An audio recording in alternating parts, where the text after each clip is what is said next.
This will be your final literature analysis assignment of the term. And this week you are reading Honey Boy and the Things They Carried. Your instructions are largely similar to what you saw in your most recent literature analysis assignment 3. One thing that I have slightly changed about the instructions is that you are allowed to use the resources provided to you as you are answering the questions. And what I mean by that is if we go back to this literature page where I provided the literature for this particular week, I have provided a number of videos for you to really understand and appreciate these stories. It's helpful that you have the historical context that goes with them. To be clear, all of these videos, all the resources I've provided you are providing high-level overviews. They're not really going into the nuanced details of the time period of the particular events that the stories are related to, but it's important, as you all learned when you were doing the close reading lessons, it's super important that you understand time period to really fully engage in the literature and understand where the writer's coming from and why they are writing about the work and the time period. So you'll start with understanding a little bit more about the 1960s. This video is about 15 minutes long and really does a good job of providing an overall view of the time period. Then you will be introduced to Michael Weaver, which is a short video from me.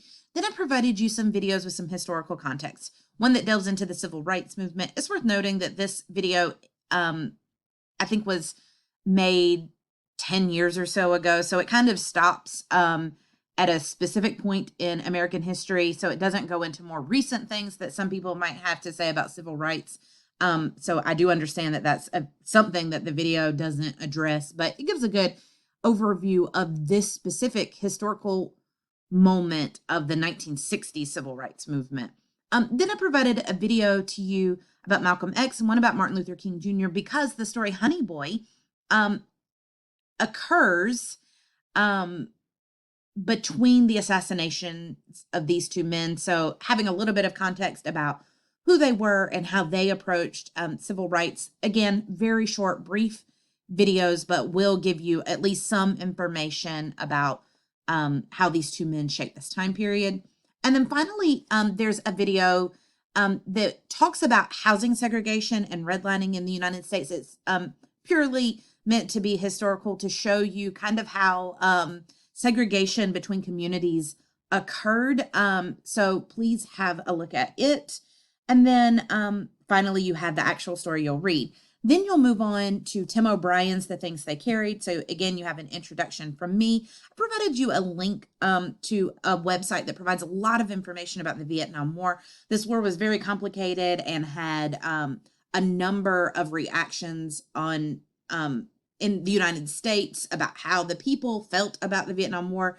This was a time where we used the draft, which certainly had an impact on American society because there were many people, particularly young men, who were sent to fight not by their own accord of volunteering, but because they were, in fact, required to go as a result of the draft. So there's a short video about the Vietnam War, again, high-level overview, and then a link to the story, The Things They Carried. It's important that you know what The Things They Carried. This is the first short story in the book that's called The Things They Carried, which is a collection of short stories about the Vietnam War, about Tim O'Brien's experience there. You are simply reading one story in a collection of many stories about this time period, and I think it's very important that you understand the distinction here. All right, back to the assignment. So once you have watched all of those videos, looked at the resources, read the stories, you have two parts to this assignment. The first is on Honey Boy. You have 3 questions to answer. The first 2 are more analytical. The third is considering your response to a specific part of the story. Then in part 2, you will answer questions about the things they carried. All 3 of these are pretty analytical. And then you will have a reflective journal, much like you did last week. In each case, please be mindful of the fact that you're being asked to use evidence from the story to support your claims. This would come in the form of a quote from this story. Remember, a quote only counts as a sentence, even if it has multiple sentences in it. So it's not how you can meet your word count or your length requirement. Each question you will earn half a point, and then the reflective journal is worth 2 points. So you get a half a point for each of these three, a half a point for each of those three. So that's 3 points, and then 2 points for the reflective journal. I'm really looking forward to reading through your analysis and reaction to these stories. And if you have questions or need help, please let me know. I provided the rubric to you as well, so you can kind of see how to earn the points that you need for your grade this week.